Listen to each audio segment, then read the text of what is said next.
So you've gotten into motovlogging and you're filming your rides, you're capturing the adventures, but you want to bring a friend along, but you can't figure out how to capture that dynamic, how to capture that atmosphere of you chatting back and forth with your riding partner and really experiencing the adventure together. Well, the way to do that is through a dual vlog system. So I've got one and I'm willing to share.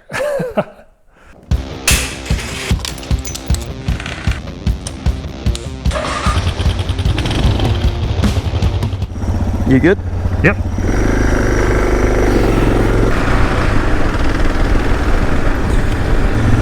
Going upgrade now. There's a bit of water here. Oh, I think that's good. Yeah, I think so too. I'm gonna hang left. No problem, Bob.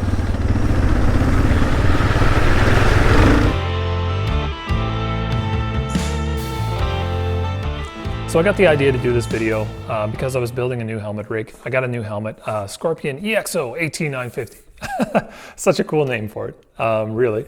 But when I was building it up, I was thinking about, how long it took me to figure out how to do an actual dual vlog system. Like a system where you're filming you, but you also get film from your riding partner too. And then you also have that audio synced and you can seamlessly kick back and forth between their point of view and yours. And you also get that nice, cool dynamic, the banter, the call outs, everything like that. It's really neat. So I wanted to shorten the way a little bit for anyone else who is interested in doing it. So if you're watching this, let me get right to it. The crux of this is that each helmet is equipped with 2 cameras and 2 audio sources for that camera in a roundabout means. So the first audio you have, which is 1 microphone, is going to be for your comm system. The second audio goes direct to the camera. And you have that in both systems. So as you can see, we're here with this one. This is my old helmet, as it's pretty battle worn. It's still pretty dusty from my last Cape Breton trip. So you can see I have an auxiliary audio adapter here for a GoPro Hero 7 and 8. And then I have a microphone coming right into it, and you can see it kind of dangling around there. It's a little bit loose, it's a little ragged. But I also have the comm system over here, and it's got its own microphone. So if I drop it down, it's right there. And the same is the case here. Now, what does that do for you? Well, it allows you to have the communications back and forth between the rider with that comm system. But also, you get good quality audio for your video. So you have that direct line into your camera that's recording at the same time that you're speaking. So you have that ability. Now, after that, the nuances are in filming and into editing. But I won't leave you stranded. I'll go over those things today too. So I'll go over in this video a little bit of a summary on how the rig is set up here, and I'll go over my rig Mark IV. Actually, this is the 4th iteration of a motovlogging rig, and it's one of the cleanest ones I've done. Then we'll go over a little bit about some filming tips that I use to try to make a dual vlog riding and filming a little bit easier. And then we'll go into my editing techniques that I use as well. We won't go too deep into the editing. I'll just give you an idea, something to, get you inspired. Maybe you'll figure out a better way to do it. Maybe you already have a better way to do it. Who knows? Let me know in the comments. Anyway, let's get to look first at how I build these helmets up a little bit to do the job. All right, so let's have a look at how these shake out. Now again, like I mentioned, this one here is my older rig that is semi-retired. I think what it's gonna be now is a guest rig. So if I wanna go riding with somebody and they don't have a full motovlogging setup, I'm just gonna bring this guy along and hopefully it fits. Because it still works, it's still good, but I'm gonna leave it as it is. The new hotness is Rig Mark IV. I'm gonna get rid of this little black thing here so we can see it a little bit better. So Rig Mark IV is on a Scorpion EXO 18950 helmet. This is a modular helmet, so the front thing comes up, but I'm not gonna use that because I don't have a lot of cable relief in my microphone that goes to the camera. So unless I have a lot of extra slack, I'm not gonna set that up. So what this basically has is, number one, it has our comm system, and this is our Vnet 6-rider comm system here. And I have a little video that goes over this one here. It's a nice little buy, good price for that one. After that, we have our camera. Obviously, I'm having a GoPro Hero 8 on this one. I have a Hero 7 that I'm filming with right now. Normally I have a couple cameras when I do these kind of on the desk type shots, but obviously this one is being a prop today. And this uses an auxiliary audio adapter, which is, let me bring this one over here a little bit. You can kind of see it. Just basically this fella right here. Now for the longest time, it was said that these didn't work for Hero 8, but they definitely do. I don't think they work for Hero 9 and 10. Someone can correct me on that if you want. It'd be great if they did, because I really like them, because it has that dedicated port for a 3.5 millimeter jack. And that's going to be your microphone right there. So what that does is essentially allows you to have a direct, really good, clean audio source for your camera. Now, I'll tell you right now, you can film all the greatest footage in the world, but if your audio isn't on par, then you know it's not going to be that great. You're going to end up cutting all the audio and putting it to music, and that only goes so far. You know what? But that's a really big component to this. Having good audio is great. So what I did for that on this rig is I ran all of the microphone wiring up through the padding here, and I did it in a conscientious way as far as safety is concerned. So I don't have the wire wadded up inside here anywhere. It's kind of laid flat and it meanders through. And I test fit the helmet every time I put it on, you know, and every time I make a big move with the wiring, because I don't want it to be uncomfortable and I don't want there to be a big blotch of wiring. You got to consider, if you're going to take the hit with this helmet, right, you want to make sure that the helmet is still going to be capable of protecting you. So we have the two microphones. I actually ran them together right here. So we have our comms microphone, which is the big one here, and then we have a little one. That's going to be that microphone for the audio direct to camera. And you can see you have the comms wiring right here as well, and this goes up into either side. This is actually really, really comfortable. Before, with the other helmet, my other helmet is an LS2 Pioneer. This guy was not that comfortable with the comms unit in there. The earphones are really hard on the ears, actually. So a big thing about motovlogging helmets in general is going to be your mount. Now the mount that I'm using here is a little bit new. I got put onto this by one of our island riders, Burley Backroads. He chatted me up on Instagram and told me all the good things about chin mounts. So that's a chin mount right there. So I think that's pretty much all that goes into this. I actually have a video that I did a while back there for Rig Mark III, which is this guy over here. If you want to go and check that out up top, it'll give you a full breakdown and actually walk through building this. So it'll give you a little bit more details if there's something that I missed here. Or if you still have any questions at all about the build itself, let me know in the comments and I'll do the best I can to try to answer them for you. So I definitely want to make this easier for you. As far as that's concerned, let's move on to filming tips actually. That right there is probably the best tip I can give you as far as filming is concerned. Because now I have this video synced up with the audio to that video. So that's why when you watch motovloggers or when you watch YouTubers, they do the clap. So basically what that does is it gives you one moment in time, and I usually give a couple of them, right? And it'll give me something I can see in an audio waveform in editing, which we'll look at in a little bit later, that allows me to identify where the two audios line up. And you want to line up the video with the audio like that so you can switch back and forth between the camera from yourself and the camera from your ride partner. So that's a really big deal there. Other things too is just to try to relax a little bit.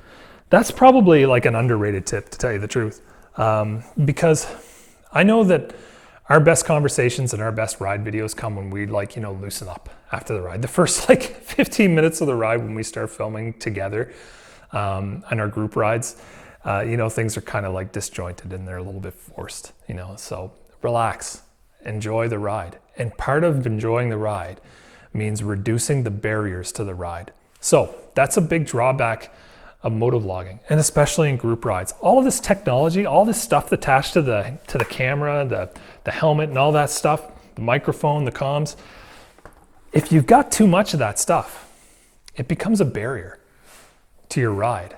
So you're thinking about filming now. You're thinking about the shot. Oh, I should get this shot. Oh, we should stop and set up a tripod so we can get a drive-by. Oh, we should do this. Or maybe the audio's not going to be good. Or maybe we should talk about this and this. Those are good in moderation. But if you start thinking about that too much, then it's all about the filming and you lose the ride. And you have these walls that are between you and the adventure and the experience. And when you do that, the conversation becomes forced. It just doesn't sound right. And you stop having a really good time, really. So the best tips that I could give you, one, sync up your audio, obviously, and try to get the best audio you can too. But two, keep those barriers to a minimum, Enjoy the ride. That's the priority. All right, let's take a look at taking all this video that we've been gathering and putting it into some sort of editing system and how we channel all of this information and swap back and forth between riders. Let's actually go to the lab, if you will. All right, let's have a little bit of a look at how this goes together actually in software, in editing. That's one of the things I find that is missing in a lot of the videos like this that talk about motovlogging and talk about dual vlogging, is that it misses the editing component. How do you get all that film off of your camera onto your computer and into something that's really neat? And a lot of the editing is where you can be really creative. So it's a good thing to kind of hit as far as, you know, and it's one thing I really wanted to show you guys because it's something that I enjoy. I love editing. So let's take a look at a little bit of here that I've got. So I've pulled up one of the more popular videos along the Witches River, the Gypsum mine incident. So I've got that up here now that we can take a look. That's the one where we kind of had, well, you remember. So let's dive into a little bit about this and take a look at some things here first. So this is what a finished one looks like. You can see it's a little bit crazy, right? And you can see that there's a couple different bars going on here. Now I like to simplify my timeline, which is what this area is that I'm working in. So I have 2 audio channels basically going on and a third here for some music. But this one here at the top is going to be representative of camera 1, and that's going to be my camera. And the one at the bottom is going to be camera 2, so that's going to be Brandon's in this case. So we can see that we have a lot of things going on with that. But one thing you'll notice is that there's only one video channel, right? You can just see that there's that one there. So what I've done basically is I've found key moments, and I've taken video from camera 2 and I've put it up and overwritten camera 1 so that I can have that quick back and forth change. So before we get into too much of that, let's take a look at a little bit of how I do my file naming here. So I like to try to be as organized as possible. So one of the things I do is I have a lot of like videos. So I try to coordinate the file naming so it's a little bit intuitive and helps, you know, me organize all the different cameras and the different angles together, which I find is super helpful. So take this for example. This one is V1-00601, arrived mine, DRN, crash. So that tells me that this is the first video. So yeah, let me break this down. This is video 1, so that's camera 1. This is 006. This is the 6th part of our series. So part 6. And then it's 01. So this is the first piece of raw video in the sequence that I'm going to edit. So this is the first video. This is where I start. And then I have some keywords. So this is telling me we arrive at the gypsum mine. There's some drone footage in this here.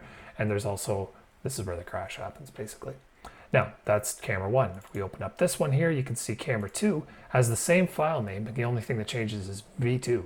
So what that tells me is when I get into editing, I have to sync those ones up because they're the same file name. It might be a little bit herky-jerky around once I get the clap in done, but let's take a look at how that goes. So let's go and do a couple examples here.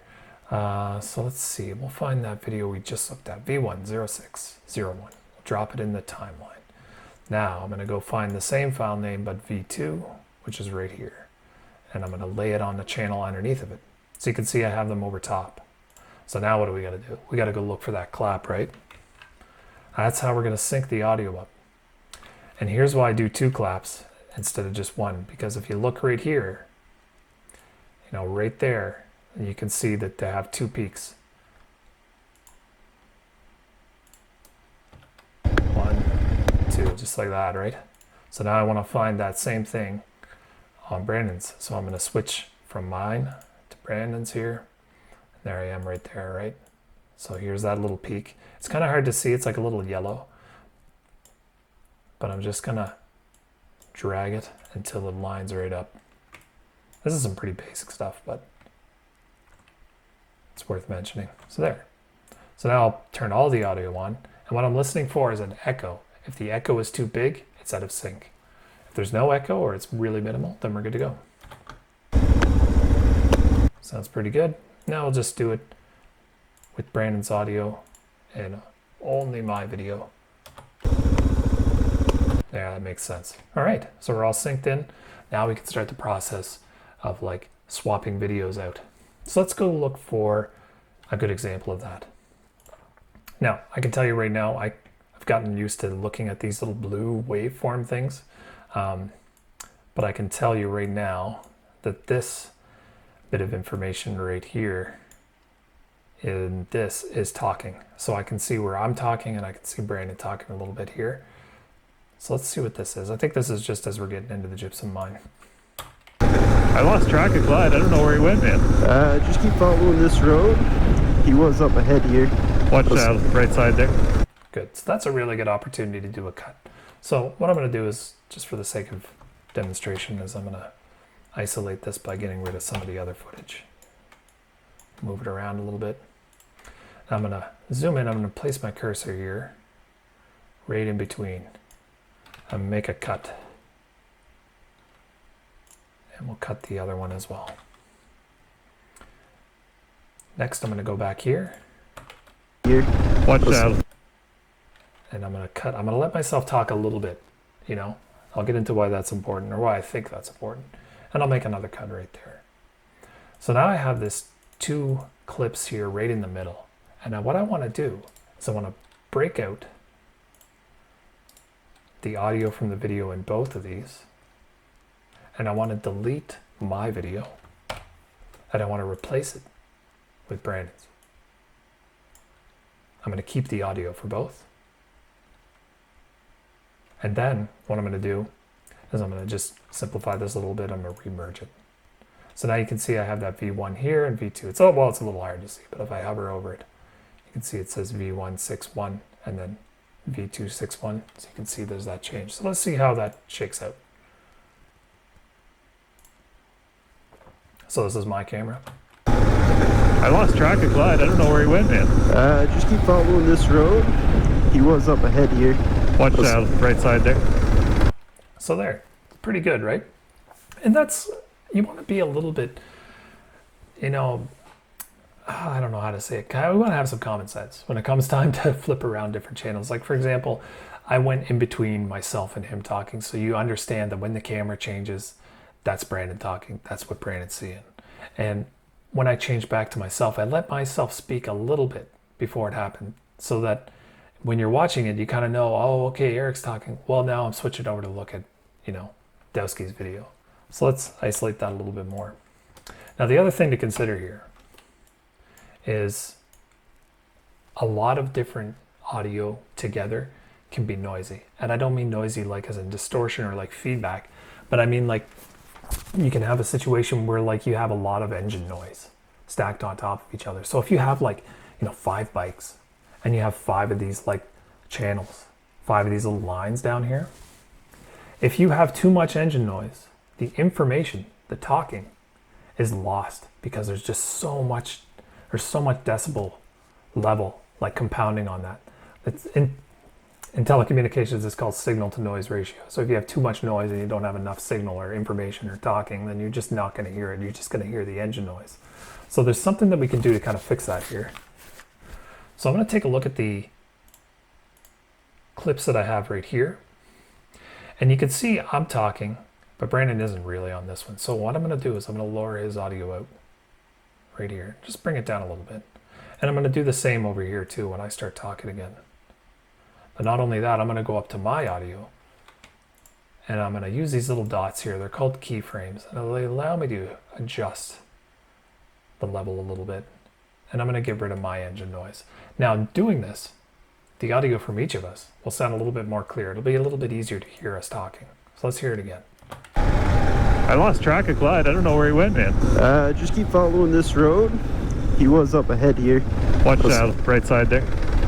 There, right? So now you can hear the voice. You can hear the howl of the DR650 engine.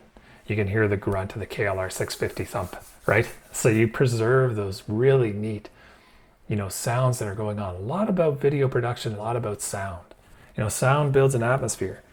You know, banter and talking builds an atmosphere, builds a dynamic. And those are the things that you want to preserve. So this is a good way to do it. Think about it. It's a little extra time in editing, that's for sure. But you know what? Anytime you start adding cameras onto editing, you start multiplying the time it takes to edit something.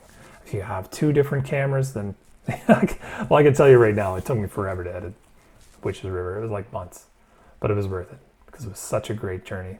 And that group ride, that dual vlog, you know, like that made the series pretty much. Anyway, well, I think what I'm going to do here, I'm going to close up this, and we'll head back down to the garage. I'm going to be a little bit sad to see Mark III get retired, but you know what? It's time. This helmet is so loud. Oh man, it's not very comfortable anymore. It's worn out its usefulness as far as that's concerned. But I hope that you are a little bit inspired from this. I hope this has shortened the way for you as to figuring out how to set up your own dual vlog system. If you're out there riding and filming and you want to incorporate a group ride into it and have that banter back and forth, have that dynamic of the group ride captured as a great memory of your adventure, then by all means, I hope this does it for you. If it has, you know, send me some links to your stuff. I'd love to watch the videos. I'd love to see some of the stuff that the ride group puts together, by all means. Anyway, if you're interested in watching some of the videos that we put together, some of our dual vlogs, some of our group rides, by all means, I strongly recommend that you subscribe to the channel. Every Monday is a brand new motorcycle adventure here on Island ADV, either on Prince Edward Island or afar when we take our big trips. But until the next time we ride together, or until the next time we have a chat like this, I hope you're riding safe, and I hope you're capturing those memories good. Take care, Island Riders.